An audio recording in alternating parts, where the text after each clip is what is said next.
What's going on, Jerome's? Unfortunately, we're already here in the offseason. And before all the draft and all the free agent stuff comes into place, there's going to be some other things that the Vikings have to take care of. So it's a long process, of course. But now the Vikings head into 2025.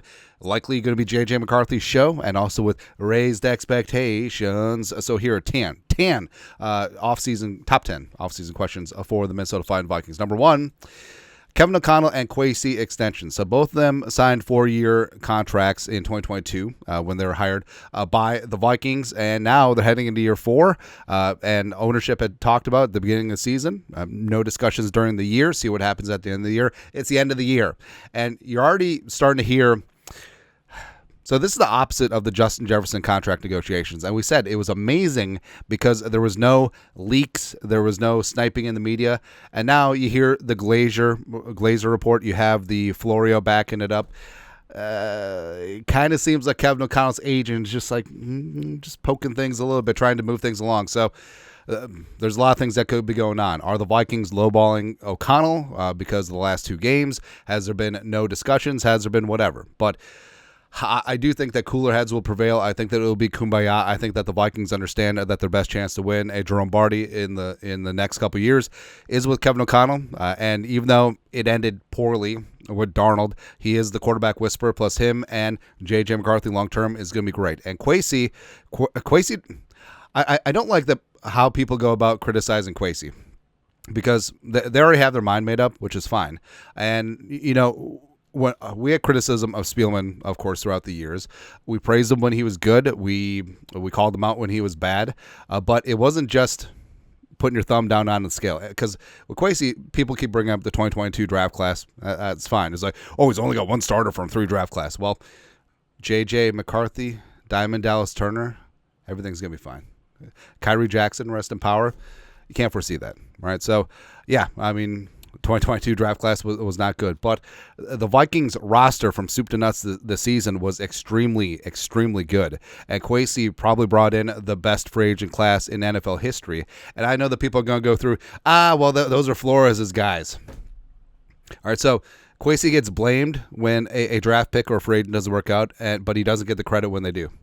Okay, that seems a little bit unfair, but yeah, I do think that Kwesi is the guy for the future. I think that Kwesi, Kevin O'Connell have built a great culture and a great roster here, and I think they're going to be good to go. But also, they should give them both 3-year extensions. So with 1 year left on their current deal, beep, bop, bop, bop, boop, through 2028, because that syncs up with the 5th-year options for J.J. McCarthy and also Diamond Dallas Turner. And those two, especially McCarthy, they got to work out. Otherwise, everybody's fired.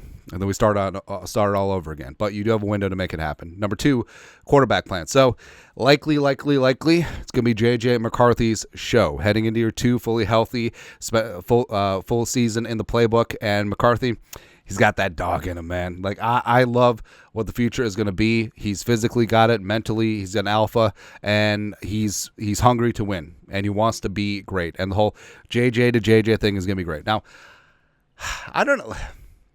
Is there a small chance that Darnold was so terrible the last 2 games that he won't get paid in free agency? I don't see it. I think that he's probably going to sign with the Raiders for like $25-30 million a year as Ben Johnson's new quarterback, maybe. But I don't know. Has his value decreased so much that he just returns to the Vikings as the backup, clearly as the backup for a cheap deal? Probably not. But I don't know. Crazier things have happened, I guess. But I 100% do want Daniel Jones as the Vikings backup. Spend a couple $1 million to have him as QB2 and have him have a career rehab season. Now, obviously, he could go somewhere and maybe be the starter, but what's the point? Nah. Stay here in the bosom of Kevin O'Connell and Purple. Back up J.J. McCarthy and then just go from there. Yeah. Next up, number 3. Does Flores leave? So Brian Flores has head coaching interviews lined up with the Jets, with the Bears, as well as with the Jacksonville Jaguars. And also it's rumored that he's going to be in the Raiders mix as well, even though that's probably going to go to Ben Johnson. But does he leave? And also, part and parcel, if he does leave, who replaces him? Now, I think if Flores gets a head coaching job, I think that Durante Jones, defensive backs coach, would be a great DC if you promote from within. If he doesn't go with Flores, Mike Saravo would make sense as well. But I mean, outside names, Lou Anaramo, even though he's picking up steam in Atlanta, I believe. I mean, there's going to be a lot of names out there. Also, don't discount Gerard Mayo's relationship with Kevin O'Connell. They're in the same draft class, and Mayo, maybe Mayo wasn't ready to be a head coach, but could he be a linebacker coach / coordinator? Yes. I think that one of the great linebackers in Patriots history could certainly pull that off. Next up, number 4. But if Flores does leave, what does that mean for the scheme? Do the Vikings stick with a 3-man odd front? I think that you have to, even if the coordinator wants to go back to the 4-3. I think that there has to be a couple transition years with the existing personnel.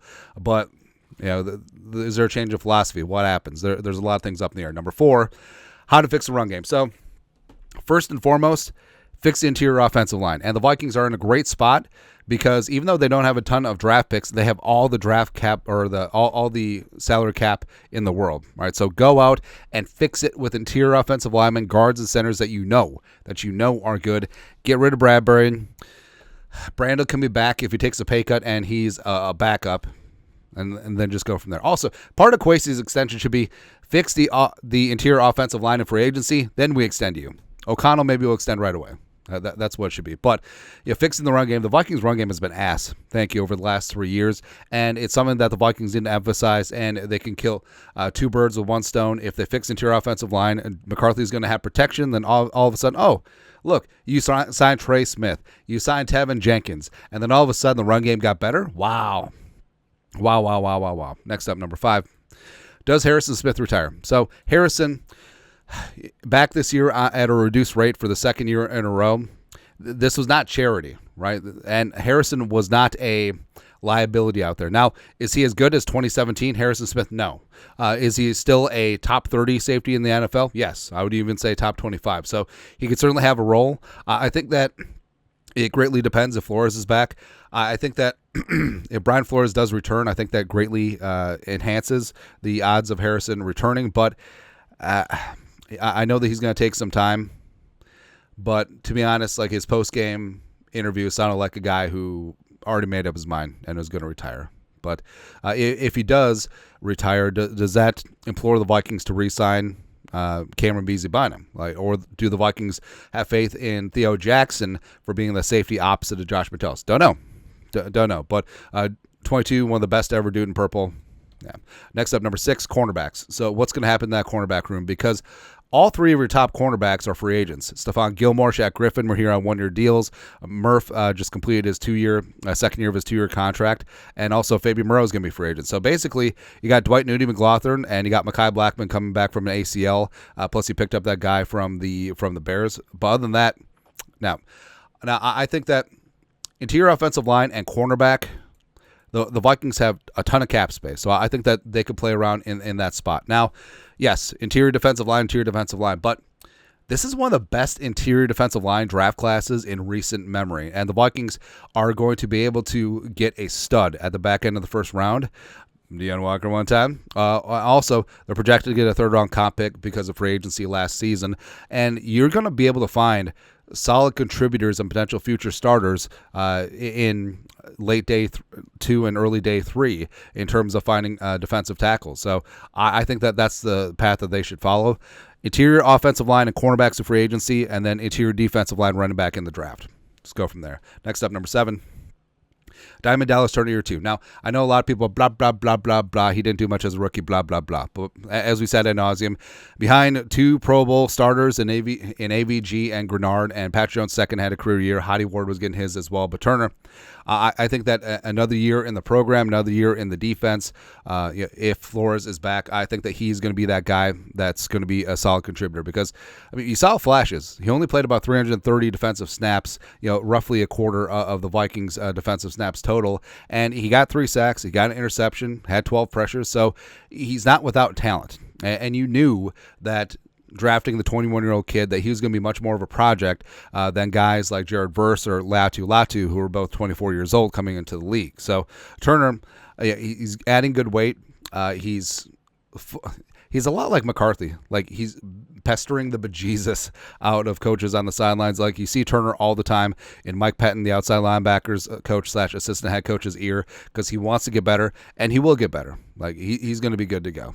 So hopefully year 2 is going to be the start of him being a star in this league. Number 8, free agent spending. So I know that Kwesi is going to get after things here. The Vikings have a number of in-house free agents as well, but the Vikings can suture up a lot of issues, especially along the interior offensive line, just by hammering interior offensive line in free agency. Same thing with cornerbacks, because those are 2 spots where, yeah, development is nice, but also if you can just get some pipe hitters that you know are good, that you know can fit in your scheme, it's okay to pay that price. Plus, the Vikings in an interesting spot because they're freeing up all this cap space, and they're players of free agency last year. They'll be huge players of free agency this year. They can actually reset their roster because free agency should be you sign players for need. All right, because you know exactly what you need, go out and get them. Draft should be best player available. BPA. Doesn't matter what position it is. If there's value to be had, take the value.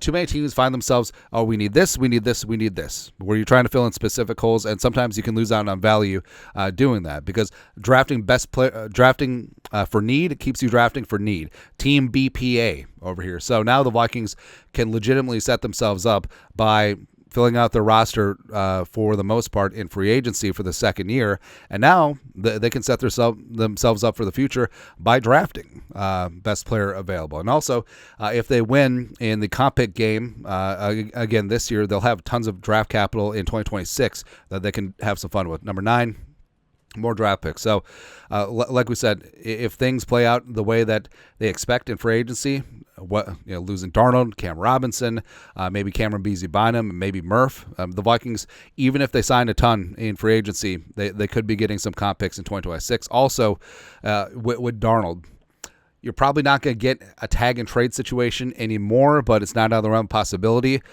Flores, if he gets a head coaching job through the Vikings, would be in line for a couple of third-round comp picks since the Vikings, they didn't develop him, but he was on staff, and then he got a head coaching job here. And that's immediate in 2025 and then 2026. Also, potentially trading down from 24, because this is a unique draft class in that top of the draft, like there's not a ton of blue chip prospects, but this is like a meat and potatoes type draft. It's really good in defensive tackles, solid on offensive linemen, running backs, and corners, which coincidentally is exactly what the Vikings need.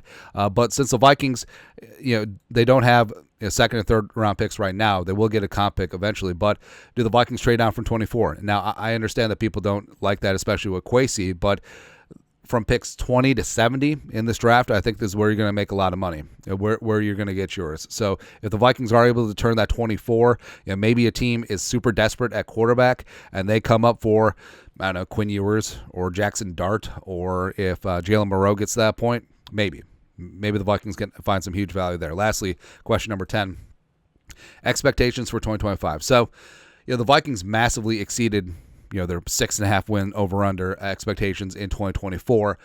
Does that change things for 2025?